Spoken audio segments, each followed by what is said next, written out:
안녕하세요. 이번에 성지 순례를 다녀온 권계승 권사입니다. 시간이 너무 많이 지나가니까 참 많이 부담이 됩니다. 시간에 대한. 저는 구약의 배경 한 두어 곳 중심으로, 특별히 은혜 받았던 곳 신약의 배경이 되는 한 두어 곳 중심으로 얼른 말씀을 드리겠습니다. 먼저 정말 은혜 가운데 건강하게 성지 순례를 잘 다녀오게 인도해 주신 교회의 기도와 또 하나님 은혜에 감사를 드립니다. 저는 신앙생활 한 지가 한 40여 년이 지났지만 성지 순례를 한 번도 가보지 못했습니다. 사실은 그동안 기회가 여러 번 있었지만 다음에 하다 보니까 시간이 훌쩍훌쩍 지나고 아주 성큼성큼 지나가서 이때가 되었습니다. 저희 아시다시피 많은 인원이 좀 갔지만 출발을 하게 되었는데 말씀으로 기도로 충분히 준비해야 됐지만 바쁜 일상에 파묻히다 보니까 그렇게 하지 못한 채 출발 날짜가 다가왔습니다. 목사님의 기도와 성도님의 기도와 배웅을 받으면서 저희가 갔는데요. 그렇게 나가서 이스라엘 땅을 처음 이제 도착을 했을 때 제가 느꼈던 그 공기, 그 맑고 깨끗한 공기, 그리고 따사로운 햇살이 이스라엘 성지를 간 우리를 정말 환영하는 그런 느낌이었습니다. 영상에서도 보았듯이 대부분의 암벽이었고 돌산으로 이루어진 그 땅. 그런데 성경에서는 젖과 꿀이 흐르는 땅이라고 표현하고 있었습니다. 저는 이번에 새롭게 알았습니다. 젖과 꿀이 흐르는 땅이라고 하는 것이 목축업을 했던 그 양의 젖을 말하는 것이었고, 그 종려나무 열매인 대추 야자의 그 어떤 그 즙, 조청 같은 거, 이것을 꿀로다가 이야기한다는 것이었다는 것을 새롭게 정확하게 알게 되었습니다. 성경 속 장소들, 예수님의 발자취를 밟는다는 사실에 저는 지금 이 나이에, 이때에, 또 대림절을 앞두고 있는 이때에 이 성지 순례를 하면서 나는 무엇을 보고, 무엇을 느끼고, 무엇을 깨닫고, 무엇을 결단하게 되는 계기가 될까, 그런 막연한 기대감이 있었습니다.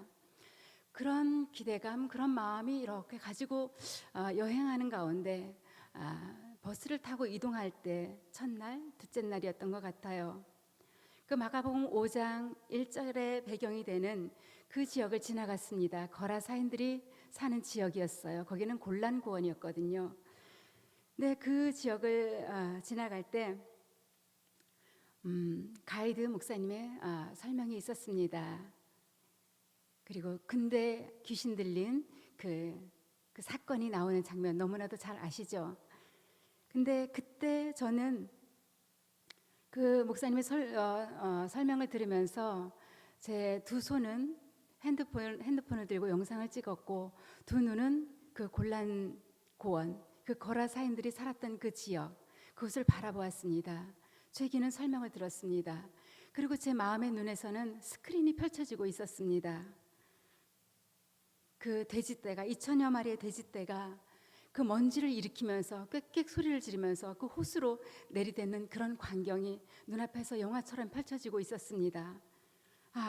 그래서 성지순례를 와봐야 하는구나, 정말 성지순례를 오기를 잘했다, 이런 생각이 첫날부터 들게 되었습니다. 그런 예수님의 사역의 현장을 보면서 마음에서는, 제 코끝에서는 칭하니 감동이 울려왔습니다. 뭔지 모르게 먹먹해졌습니다. 그렇게 시작된 순례 여정은 이스라엘 승천교회, 겟세마네 교회, 마가의 다락방, 이렇게 기타 등등 여러 곳, 한 30여 곳을 저희들이 둘러보게 되었습니다. 가는 곳마다, 보는 곳마다, 밟는 곳마다 시간이 아쉽긴 했지만 참 은혜가 많았습니다. 새롭게 알았던 사실도 많았습니다. 그렇지만 그것을 다 설명할 수는 없고요. 쿰난 동굴을 가게 되었습니다. 저희가 구약시대에 구전으로만 전해지던 성경을 그 후대에 남기기 위해서 그 구전에 들었던 말씀을 필사를 하기 시작했습니다. 특별히 구별된 하나님의 사람들이 그 필사를 해서 그리고 필사를 하고 외세의 공격을 피하기 위해서 필사한 그 많은 사본들을 갖다 쿰난 동굴에다가 이렇게 숨겨 놓았는데, 그곳에서 그들의 어떤 숨결, 그들은 거기서 나가게 되면 죽음이라고 하더라고요. 세상 사회생활을 하지 못한다고 하더라고요. 그럼에도 그들은 아침마다 몸을 정결하게 하고 오직 1.1획의 틀림도 없이 쓰기 위해서 온 혼신의 힘을 다기려 썼던 것을 듣고 설명 듣고 그 흔적을 하나하나 보았을 때, 그리고 1점이라는 거 1획이라고 하는 것을 그 히브리어를 통해서 설명을 들었을 때 참 은혜가 깊었습니다. 그런 쿰난 동굴을 보면서 은혜가 깊었고요. 또다시 느끼게 됐던 것은, 이렇게 우리는 지금 말씀의 홍수 시대에 눈만 열면 손만 뻗치면 들으려고만 하면 너무나도 많은 말씀이 넘쳐나고 있는 이런 시대인데, 그럼에도 정작 말씀의 가란 시대가 아닌가 하는 그런 자책을 하면서 저를 돌아보는 그런 시간이 되었습니다. 제가 또 한번 구약의 장소에서 깜짝 놀랐던 장소가 있었습니다. 하룻샘이라고 하는 곳입니다. 그것은 우리가 성경에서 기드온의 300용사라고 많이 들어보셨잖아요. 전에 기드온 300용사 기도도 했었는데요. 그 하룻샘은 지름이 한 2-3m 되는 샘이 있는데, 그날 거기를 갔을 때는 비가 부슬부슬 내리고 있었습니다. 그래서 우산을 받쳐들고 그 하룻샘을 향하여서 갔습니다. 근데 거기서 설명을 들었습니다. 거기서 기드온 300명의 용사를 뽑을 때는 손으로 물을 떠서 마시는 사람들을 구별해서 용사로 썼는데요. 저는 깜짝 놀랐습니다. 왜냐하면요, 그 당시에도 사람들은 터프한 남자가 굉장히 인기 있었다고 하더라고요. 그리고 그 사람들이 상남자였다고 하더라고요. 남자답고 터프하고 씩씩하고 이런 사람들이 상남자였는데, 물을 떠먹는 사람, 이렇게 소심한 사람, 이런 사람들은 인기가 없고 별로 인정받지 못하고 그런 사람들이었다고 하더라고요. 그런데 하나님께서는 그런 사람들만 골라서 300명의 용사를 세우셔서 크게 승리를 하였던 그 성경 속 장면이었습니다. 그렇구나. 하나님은 어떤 볼품 있는 사람을, 괜찮은 사람을, 뭔가 예리한 사람을, 눈썰미 있는 사람을 보다는 정말 연약하지만은 그 사람을 구별해서 하나님의 일에 순종했을 때 그 사람을 통해서 일하는구나 하는 것을 제가 깊이 깨닫게 되었습니다. 저도 그렇거든요. 참 볼품이 없거든요. 근데 하나님은 저를 계속해서 하나님을 알게 해주셨고 복을 주셨고 은혜를 주셨습니다. 그래서 너무나도 감사해서 눈을 감으면 늘 눈물이 납니다. 너무 감사했어요. 이번에도 귀한 선물을 받았습니다. 여행 중에. 참 감사합니다. 네, 다음으로 넘어가겠습니다. 또 한 군데 은혜 받았던 곳은요, 엘리야의 샘과 브엘세바를 보았습니다.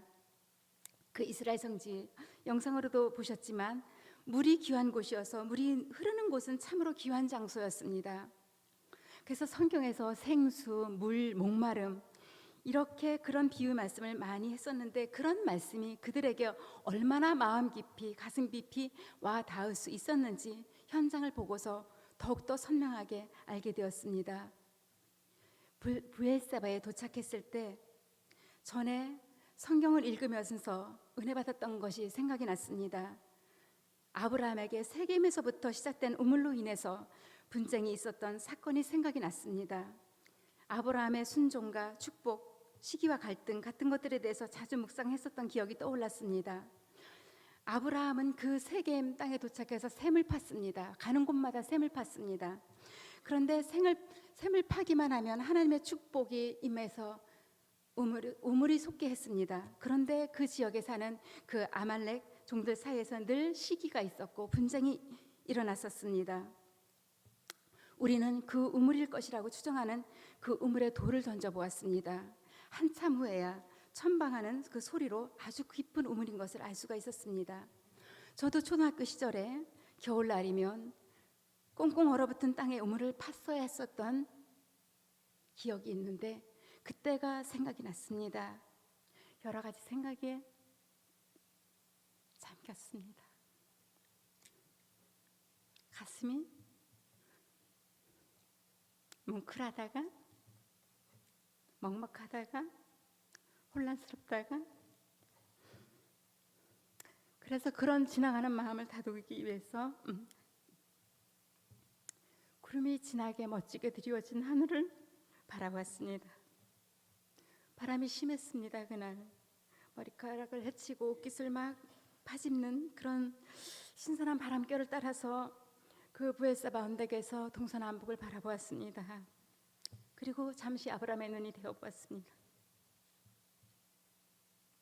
하나님의 사람 아브라함에게 팠던 우물마다 물이 솟도록 인도하셨던 하나님의 은혜와 축복, 그러나 늘 지역 아비멜렉 사람들의 시기와 분쟁 가운데 결국 계속해서 우물을 주었던 성경 본문, 그런 묵상, 그리고 이어서 이 세상을 살아가는 우리네 삶의 모습들이 떠올랐습니다. 나는 순종의 사람 아브라함과 같은 사람인가, 아니면 아비멜렉 같은 사람인가 하는 것을 묵상하게 되었고, 믿음의 사람, 순종의 사람이 되겠다는 생각을 해보았습니다.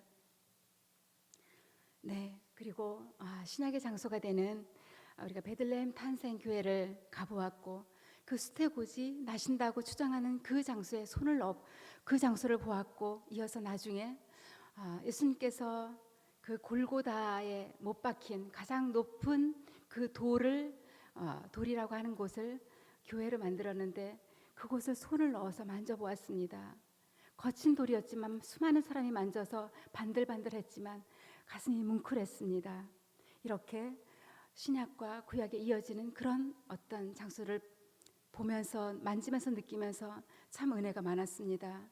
다음은 그 베드로의 고백이, 시몬 베드로의 고백의 장소를 가보았고, 이것은 아까 나화영 권사님이 말씀해 주셔서 생략하겠습니다. 이야기하자면 너희는 나를 누구라 하느냐, 사람들은 선생이라 엘리야라 납비다 이렇게 얘기하는데, 그럼 너희는 나를 누구냐라고 했을 때 시몬 베드로가 주는 그리스도시요 살아계신 하나님의 아들입니다 이렇게 이야기를 했는데요. 그 이야기를 어디서 했느냐면, 나 권사님이 설명을 했지만 수많은 사람들이 기도하러 갔던 곳, 그곳은 여러 신들이 모셔져 있는 곳이었더라고요. 신들의 메카, 많은 신들이 모여있는 장소에, 거기는 참 높았습니다. 우리가 버스를 타고 한참을 올라가서 버스를 세워놓고 한 10분, 15분 남짓 걸어서 올라갔던 장소였는데, 수많은 사람들이 자기네 신의 이름으로 기도하기 위해서 갔는데, 예수님께서는 제자들을 데리고 거기를 자주 다니면서 그곳에 와서 너희는 나를 누구라 하느냐 하면서 그 제자들의 신앙의 정체성을 확인하게 하는 그런 예수님의 질문이셨습니다. 저는 또 느꼈습니다. 예수님은 정말 철저하게 현장 학습이셨구나. 오늘날 현장 학습이 여기에서부터 기인된 게 아닌가 하는 생각도 해보게 되었습니다. 그리고 이어서 또한 시몬 베드로의 사랑의 고백을 했던 그 갈릴리 호숫가를 가게 되었습니다. 그 갈릴리 호숫가에서, 여기는 예수님께서 돌아가시고 부활하셔서 세 번째 나타나셨던 장소이거든요. 디베라 호숫가, 갈릴리 호숫가인데, 거기에 예수님이 조반을 차려놨던 그 널찍한 돌이 있는 그 교회가 있습니다. 그곳을 갔습니다. 가서 그 돌을 만져보았습니다. 거기서 잠시 무릎을 꿇고 기도를 했습니다. 정말 가슴이 먹먹했습니다. 그리고 조금 걸어서 한 20m쯤 걸어서 호숫가로 내려가서 바다를 바라보았습니다. 그 호숫물에 손도 담궈 보았습니다. 다시 돌아서서 예수님께서 제자들에게 조반을 차려주셨던 곳을 한참을 바라보았습니다. 느끼는 바가 참 많았습니다. 이렇게 구약과 신약의 장소를 이 정도로다가 제가 말씀을 드리고요. 그리고 또 우리는 성지순례 중에 2번의 예배를 드렸습니다. 갈릴리 선상에서 예배를 드렸고요. 그래서 화면에서 보았던 것처럼 참으로 누가 먼저 할 것도 없이 은혜에 겨워서 찬양을 부르고 춤을 추었습니다. 그러는 사이에 내렸고, 그리고 주일을 맞게 되어서 우리가 베들레헴 탄생교회가 있는 곳으로 가서 그 옆에 돌계단에 앉아서 예배를 드렸습니다. 우리 고목사님께서 돌 강대상에서 말씀을 들려주셨습니다. 그때 말씀이 삼손의 아버지 마노아에 대해서 말씀해 주셨습니다. 마노아, 저는 삼손의 아버지가 마노아인 것을 처음 알았습니다. 마노아는 그 당시에는 참 그 마노아는 그 시대와 풍속을 따르지 않고 굉장히 신실하게 순전하게 신앙생활을 했습니다. 그래서 수많은 아내들을 두었지만은 마노아에게는 자식이 없었습니다. 신실하게 신앙생활했던 그에게 삼손이라는 자녀를 허락해 주셨고 그 삼손으로 하여금 시대를 구원하는 그런 역사가 일어났습니다. 성지순례를 보면서 수많은 산당들을 보면서 예수님의 발자취를 보면서 세월이 지나면서 세상이 변하고 또한 편의대로 변해가고 보기 좋은 대로 변해가게 되고 사람들의 눈에 띄지 않는 부분들은 탐욕으로 변질되어 가고 변칙을 사용하는 것을 여러 가지 증거를 통해서 알게 되었습니다. 우리가 늘 깨어있지 않으면 예배도 봉사도 사역도 신앙도 자기도 모르는 사이에 자기 편의주의에 빠지고 탐욕과 교만 합리화하게 되고 변질되기 쉽다는 것을 또다시 느끼는 그런 여정이었습니다. 그러나 그런 사람들 가운데 그런 우리들 곁으로 예수님은 아주 가까이 다가오셨습니다. 갈릴리 호숫가에 오셨던 것처럼 목마르고 고단한 곳 삶의 현장으로 오셨음을 성지순례를 통해서 더 깊이 깨닫게 되었습니다. 성지순례 여정은 참 분위기도 성령님의 인도하심도 너무 좋았습니다. 은혜도 많이 받았습니다. 함께했던 집사님과 이야기를 나누었습니다. 그 집사님이 알게 모르게 최선을 다해 헌신하시는 눈물겨운 헌신을 저도 가슴에서는 눈물이 흘렀습니다. 그리고 마치겠습니다.